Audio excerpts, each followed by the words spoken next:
여러분, 구약에 나오는 이스라엘 백성은 애굽에서 살았습니다. 처음에는 요셉인 국무총리의 가족으로 귀빈 대접을 받았습니다. 애굽에서 가장 좋은 그 나일강 삼각주에 위치한 풍요한 땅 고센 땅에서 살았습니다.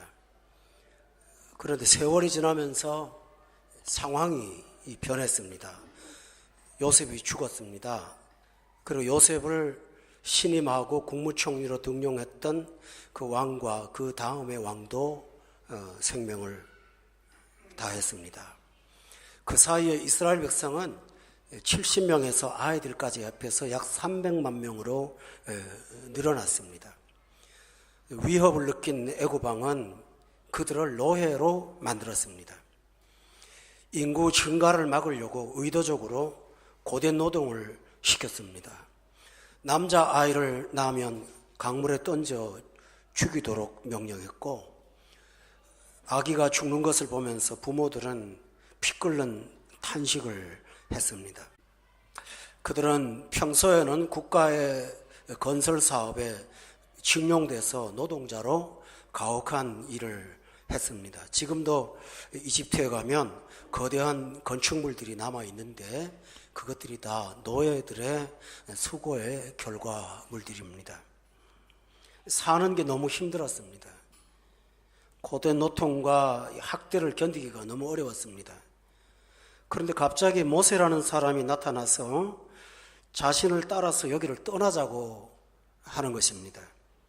그리고 이 일을 하나님께서 명령하셨다라고 말을 전하는 것입니다.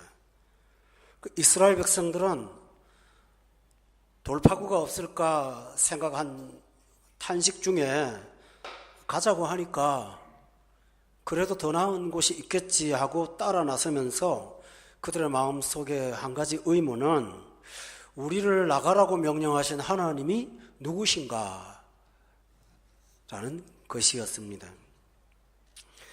하나님께서는 떠나기 전에 이스라엘 백성들이 하나님이 누구신지를 10가지 재앙을 통해서 하나님이 일하고 계신다는 사실을 간접적으로 체험하도록 하셨습니다.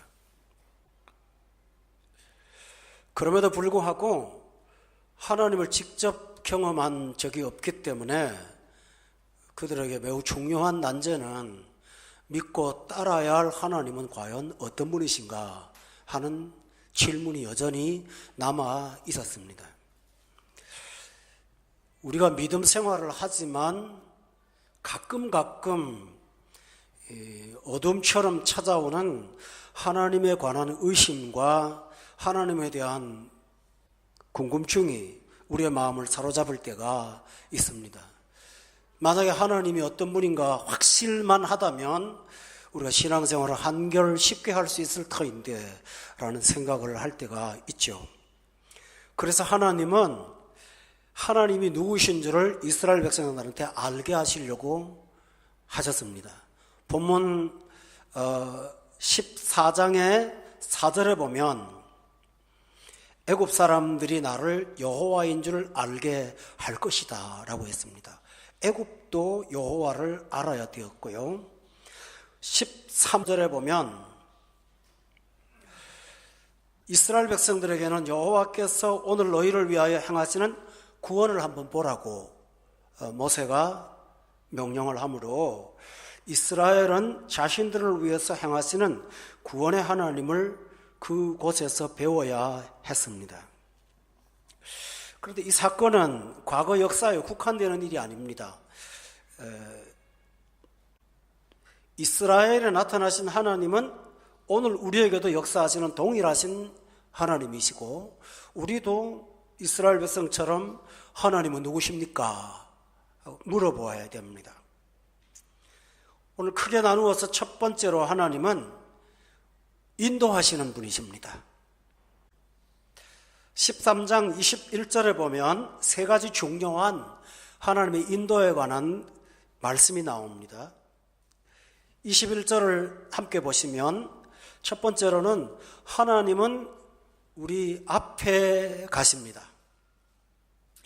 나를 인도하신다면 하나님이 그 길을 먼저 가십니다. 정확하게 말하면 하나님이 그 길을 먼저 가신다기보다는 하나님 자신이 길이십니다. 예수님도 당신을 가리켜서 내가 곧 길이요 라고 했기 때문에 하나님이 길이십니다. 아프리카를 탐험을 했던 초기 선교사인 리빙스턴이 있었습니다. 이 사람이 선교를 하는데 선교 본부에서 도우라고 조수를 몇 명 보냈습니다. 공항까지 먼 길을 찾아간 리빙스턴이 이 사람들을 데리고 밀림속을 헤치면서 사역하는 장소로 걸어가는데 조수가 묻습니다. 길이 어디 있냐고. 그랬더니 리빙스턴이 하는 말이 내가 길이에요. 나만 따라오세요. 길 없습니다. 라고 했답니다. 바로 하나님이 앞에 가신다는 말은 하나님이 길을 만드신다는 것과 똑같습니다. 그렇기 때문에 하나님은 닦아놓은 길을 가시는 것이 아니라 길 없어도 길이 되어 주신다는 사실을 성경은 가르쳐주고 있습니다. 또 하나는 그냥 가지 않고 21절에 보니까 그들의 길을 인도하신다고 되어 있습니다. 여러분, 여기 중요한 핵심 구절은 하나님의 길이라고 하지 않고 그들이 걸어가야 될 길이라고 말씀하셨습니다. 욥이 이런 말을 했죠. 나의 길을 오직 그가 아신다. 내가 가는 길이 있어요. 하나님께서 그들의 길을 인도하십니다. 또 세 번째로 21절에 보면 하나님은 22절에 보니까 떠나지를 아니하십니다. 한번 인도하신 하나님은 우리의 삶이 다하는 그날까지뿐만 아니라 영생토록 하나님은 우리를 이끌어가고 계십니다. 그런데 인도하시는 하나님에게는 특별한 인도하심의 방법이 있습니다. 13장 16절에 보면 이것이 내 손의 기호와 내 미간의 표가 되리라. 이는 여호와께서 그 손의 권능으로 우리를 애굽에서 인도하여 내신다 라고 했습니다. 하나님의 인도 방법은 당신이 갖고 있는 전능하신, 전지하신 능력으로 인도하시는 것입니다. 그렇다고 한다면 우리 앞에 걸어가는 길 앞에 장애물들이 있을지라도 하나님이 인도하실 때 권능으로 인도하신다면, 폭탄으로 인도하신다면 그 길은 하나님께서 해결하시는 길이라는 사실을 믿을 수가 있습니다. 장애물이 있습니다. 그러나 하나님이 앞에 가시면서 권능으로 인도하십니다. 단지 가이드가 아니고 권능으로 인도하시는 인도자라는 사실입니다. 또 하나 중요한 사실은 본문 13장 17절에 보면 인도하실 때 그들의 길이지만 하나님이 정하신 길로 인도하신다는 사실입니다. 여러분, 오늘 본문에 보면 17절에 바로가 백성을 보낸 후에 블레셋 사람의 땅의 길은 가까울지라도 라고 되어 있습니다. 우리가 보기에 그 길을 걸어가면 가나안 땅으로 일주일이면 도착할 수 있는 매우 첩경의 땅입니다. 길입니다. 그런데 가까울지라도 하나님은 그들을 그 길로 인도하지 않았습니다. 이 세상에 태어나서 남들보다 더 잘 살고 싶지 않은 사람이 어디 있겠습니까? 그러나 살다가 보면 각자가 다른 길을 걷게 됩니다. 어떤 사람들은 평탄한 길을 걷기도 하고 어떤 사람은 다른 사람이 빨리 걸었던 길을 오랜 세월 동안 돌아서 걸어갈 때도 있습니다. 본문 18절에 보면 하나님께서 그 백성을 가까운 길을 놔두고 홍해의 광야길로, 그 다음 말이 중요합니다. 돌려서 가셨다. 돌렸다는 말이 뭘까요? 목적지는 저 앞에 있는데 엉뚱한 방향으로 하나님이 이끌어 가시더라는 것입니다. 원래 이스라엘 백성들이 가나안을 향할 때 그 길은 사람들이 주요 통상로로 개척을 했었습니다. 그래서 지금은 고속도로지만 그때는 장사를 하는 사람이든 해외를 가는 사람 다 그 길을 갔습니다. 그런데 하나님은 그 길을 갖지 않게 하시고 돌려서 인도하셨습니다. 그러므로 성도 여러분, 하나님이 인도하신다는 사실을 믿는다면 우리가 생각하는 방식대로 우리의 인생이 풀리지 않더라도 하나님의 인도하심이 변함없이 있다는 사실을 믿기 바랍니다. 이것이 중요합니다. 사람은 자꾸 환경을 보고 잘못 왔다, 잘못 가고 있구나 낙담을 하죠. 그러나 하나님께서 우리를 인도하시는 인도자가 되신 것을 믿는다면, 아니 그런다는 사실을 안다면, 내가 이해할 수 없는 새로운 길이지만 성경 말씀처럼 하나님의 길과 땅의 길은 다르다고 말씀하신 것을 믿고 따를 수가 있습니다. 그런데 그 길이 어떤 길입니까? 오늘 18절에 보니까 하나님이 홍해의 광야길로 돌렸다고 되어 있습니다. 여러분, 홍해는 바다지 길이 없습니다. 그리고 광야길은 뭡니까? 거긴 위험한 데입니다. 공급을 받을 수 있는 아무 자원이 없습니다. 위험에 노출되어 있습니다. 하나님이 인도하신 길인데 그 길은 길이 없는 막다른 곳이고, 하나님이 인도하신 곳인데 가면 살아서 갈 수 있는 희망이 없는 절망의 땅입니다. 그런데 그보다 더 중요한 게 하나 있습니다. 하나님께서 왜 이 길로 인도하실까? 17절 끝에 보면 백성이 마음을 돌이켜 애굽으로 돌아갈까 걱정하셨기 때문이라고 되어 있습니다.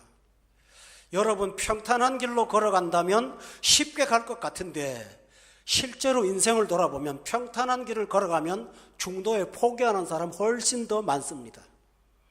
우리가 생각할 때는 좋고 편한 길로 가면 인생 빨리 혼차게 쓸 것 같은데 의외로 이 세상은 자기가 정한 길에서 망하는 사람이 한둘이 아닙니다. 신비하죠. 우리 눈에 분명히 저 길은 안전한 길이라고 여겼는데 그 길을 중도에 포기하는 사람들이 얼마나 많습니까? 따라서 여러분은 여러분의 판단보다 하나님의 판단과 하나님의 정하심을 더 귀히 여기기를 바랍니다. 이것이 하나님의 인도하심을 따르는 주님의 백성들의 마음의 자세입니다. 그런데 하나님은 그 길을 가실 때 따라할 수밖에 없게 만드셨습니다. 여러분, 우리가 살아온 길을요, 내가 선택해서 가도 그만 안 가도 그만해서 왔을까요? 사실 우리 인생을 돌아보면 선택의 여지가 없어서 걸어온 겁니다. 이 길밖에 없어서 온 겁니다. 어떻게 해요? 21절에 보니까 하나님이 앞서가시는데 낮에는 구름이 기둥이 생깁니까? 너무나 분명한 초자연적인 사건을 앞에 두고 어떻게 다른 길을 갈 수가 없었습니다. 밤에는 또 불기둥이 있었습니다. 여러분, 밤에는 쉬는 거 아니겠습니까? 근데 불기둥을 왜 붙입니까? 밤에도 걸어가라는 것입니다. 때로는 우리는 우리 인생을 걸어가면서 좀 쉬고 싶을 때가 있는데 하나님이 다급하게 재촉하실 때가 있죠. 그러나 분명하게 가시적인 사건이 있기 때문에, 환경에서 어찌할 수 없는 것이기 때문에 우리는 이 길을 따라왔습니다. 만약에 우리에게 선택의 자유가 있다면 우리는 불순종으로 살았을 것입니다. 엄격히 말한다면 하나님의 인도하심을 따르는 것도 우리의 의지보다는 따르게 하시는 하나님의 은혜 안에 있다는 사실을 믿습니다. 지금까지 걸어온 것이 찬송가의 말씀대로 내 힘이 아니라 주의 크신 은혜였습니다. 그런 하나님께서 뭐라고 하시는지 아세요? 무릇 하나님의 영으로 인도함을 받는 사람은 하나님의 아들이라고 말씀하십니다. 당신이 따라가게 만들어 놓으시고 우리를 따라왔다고 아들이라고 자랑하십니다. 이게 은혜입니다. 참 큰 은혜입니다. 따라서 성도 여러분, 걸어오는 조차도 은혜라는 사실을 기억하면서 순종하도록 이끌어가시는 하나님의 손길이 떠나지 않음을 믿으시기를 바랍니다. 둘째로, 큰 둘째로 하나님은 우리를 인도하시되 구원하십니다. 14장 13절에 보면 중요한 내용이 나옵니다. 여호와께서 오늘, 여기 강조점이 오늘입니다. 오늘 너희를 위하여 행하시는 구원을 봐라. 여러분, 예수 믿는 사람은 이미 예수 그리스도가 우리의 구원자이심을 영접하고 죄사함 받고 영생 얻는 구원 받았습니다. 그런데 구원받은 우리에게 매일매일 구원이 필요한데 오늘의 구원이 필요합니다. 우리는 구원받았습니다. 그러나 하나님께서 여전히 우리를 오늘 구원하실 그 내 삶의 현장에서 하나님의 구원자로 여전히 나타나십니다. 이 사실은 우리 성도들이 잘 의식하지 못하는 경우가 많습니다. 그러나 하나님은 오늘도 동행자일 뿐만 아니라 구원자로 나와 함께 하십니다. 내가 할 일은 뭘까요? 하나님의 구원을 내가 거들어서 돕는 일을 하는 것이 아니라 보는 겁니다. 체험하는 것입니다. 생활 가운데서 하나님이 이렇게 하시는구나 하는 것을 보면서 가는 것이 믿음이지요. 주님을 돕는 것이 믿음이 아닙니다. 여러분, 이스라엘 백성들은 하나님의 구원을 놀랍게 경험했습니다. 10가지 재앙 중에서 마지막 재앙 아시죠? 장자를 죽이는 재앙이었습니다. 그런데 하나님께서 이스라엘 백성들한테 명령하셨습니다. 양을 잡아서 피를 좌우 임방에 바르면 내가 그 피를 보고 건너가겠다고. 피를 발랐던 이스라엘 백성들은 그날 밤 하나님의 구원을 경험했습니다. 그런데 하나님은 그걸 무엇으로 인정하신지 압니까? 예수 그리스도의 십자가를 믿는 믿음으로 보셨습니다. 그래서 그것이 나중에 예수님의 예표가 됐습니다. 그러니 그들은 구원받았습니다. 그런데 그들에게 필요한 게 뭡니까? 오늘의 구원입니다. 오늘의 구원입니다. 여러분, 우리는 이 세상이 불완전하다는 사실을 압니다. 자연의 조건도 어려움이 많습니다. 또 하나, 이스라엘 백성들을 추격하는 애굽의 군대가 있습니다. 이 세상 살면서 사람한테 어려움 안 당하는 경우가 어디 있겠습니까? 그때마다 하나님께서 우리의 구원이 되지 않으시면 우리 힘으로는 감당할 수 없는 일들이 너무나 많이 있습니다. 그런데 하나님은 그곳에 개입하셔서 오늘의 구원을 이루어 가십니다. 어떻게 구원을 이루어 가셨습니까? 본문 14장 21절을 다 함께 보시면 모세가 바다 위로 손을 내밀매 여호와께서 큰 동풍이 밤새도록 바닷물을 물러가게 하셨다라고 되어 있습니다. 이 성경 구절은 굉장히 중요합니다. 바다가 갈라져서 땅이 됐습니다 라고 말하면 됩니다. 그런데 뭐라고 하죠? 물러간다고요. 이것은 바다가 인격체인 것처럼 표현했습니다. 하나님이 명령합니다. 너 가거라. 그 물이 순종했습니다. 하나님께서 바다를 명령할 때는 꼭 바다를 인격체인 것처럼 명령하셨습니다. 야, 잔잔해라 소리 지르십니다. 그러면 잔잔해졌습니다. 그래서 제자들이 그걸 보고 뭐라고 했는지 아시지요? 저가 누구시길래 바다와 바람이 순종을 하는가? 그렇습니다. 하나님은 우리의 장애물을 향하여 선포하십니다. 명령하십니다.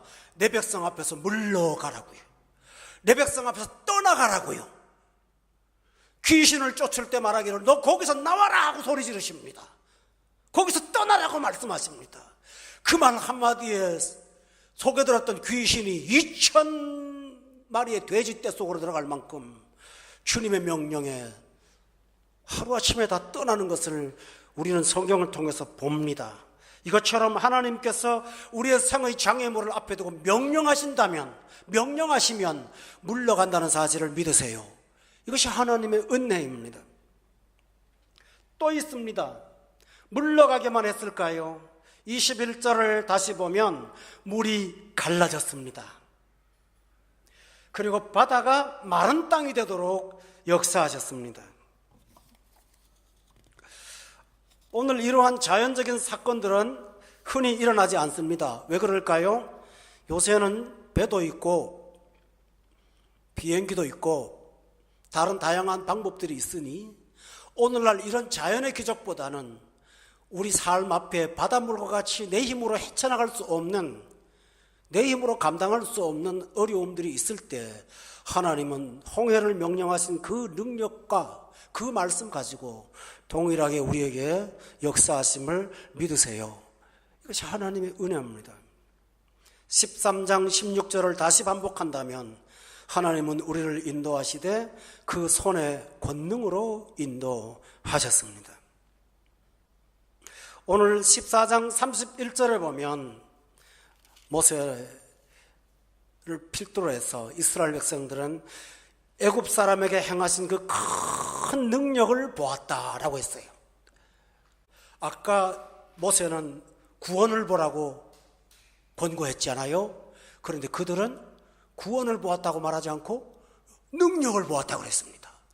우리가 세상 속에서 하나님의 구원을 바라보면 하나님만이 할 수밖에 없는, 하나님만이 하시는 능력을 체험하게 될 줄로 믿습니다.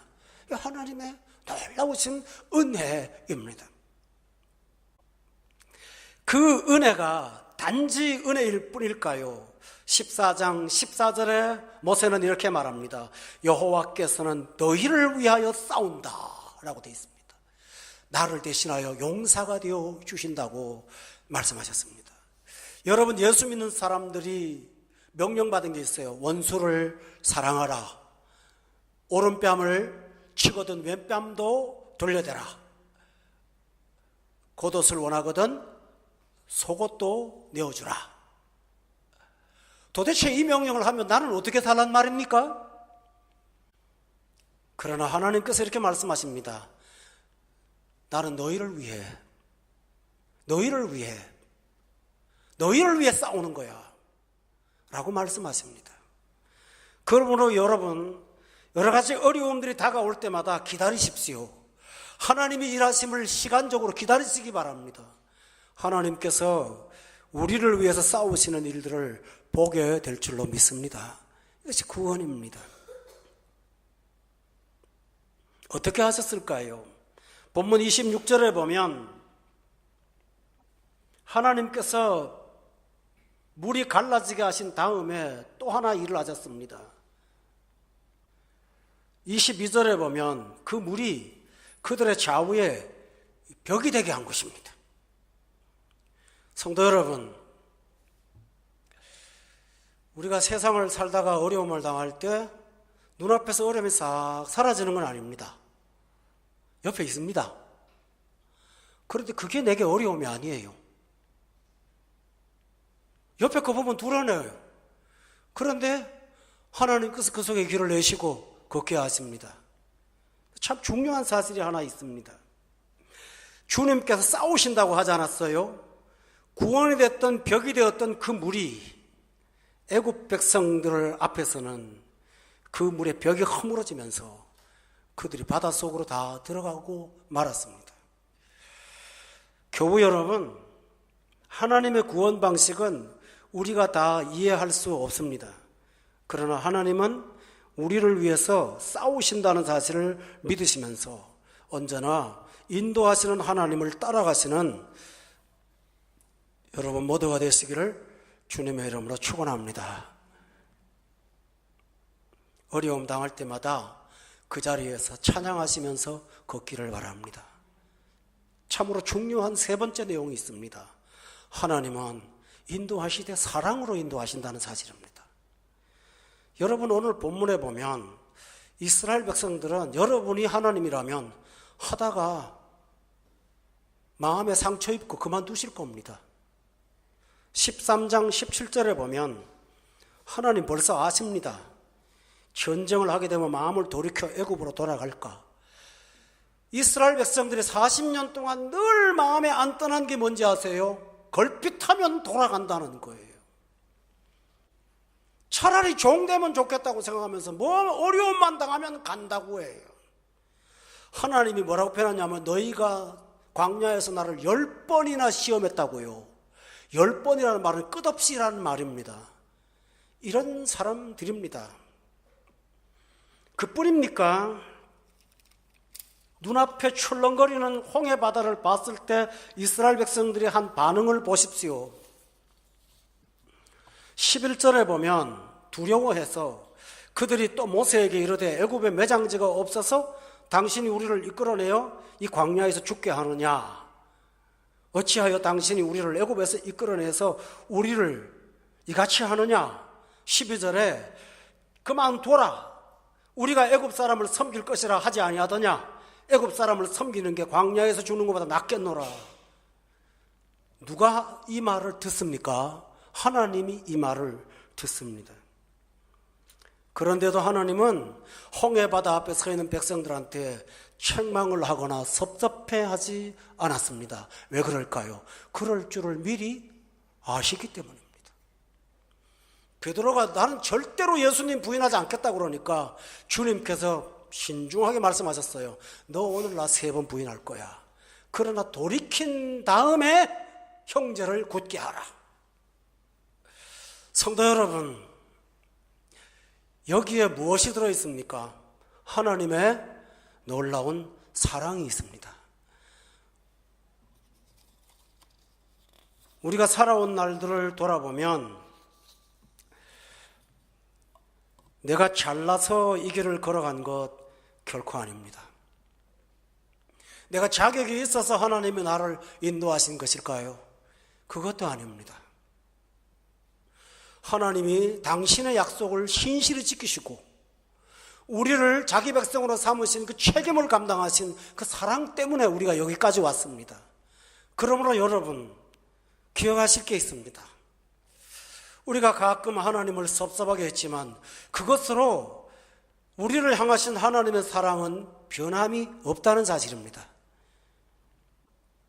하나님은 그 일 때문에 여러분을 향하여 구원의 손을 거두시고 침묵하시거나 그렇게 하시면서 우리를 어두운 길로 가도록 방치하는 분이 결코 아니라는 사실을 여러분 깨달을 수가 있습니다. 우리가 할 일이 뭘까요? 하나님의 놀라운 인내하심을 여전히 기억하면서 실패했던 자리에서도 하나님의 사랑을 기억하면서 늘 다시 한번 회복의 자리로 돌아가는 것, 이것이 하나님께서 우리에게 원하시는 삶입니다.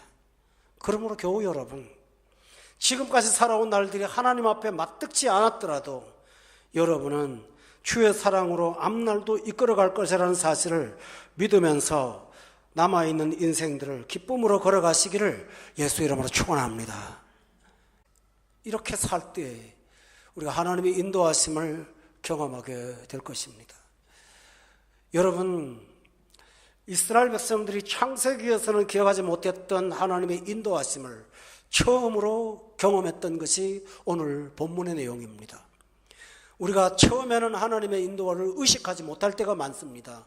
그러나 시간이 가면 갈수록 이런 하나님이 하셨구나 라는 사실을 깨닫게 될 줄로 믿습니다.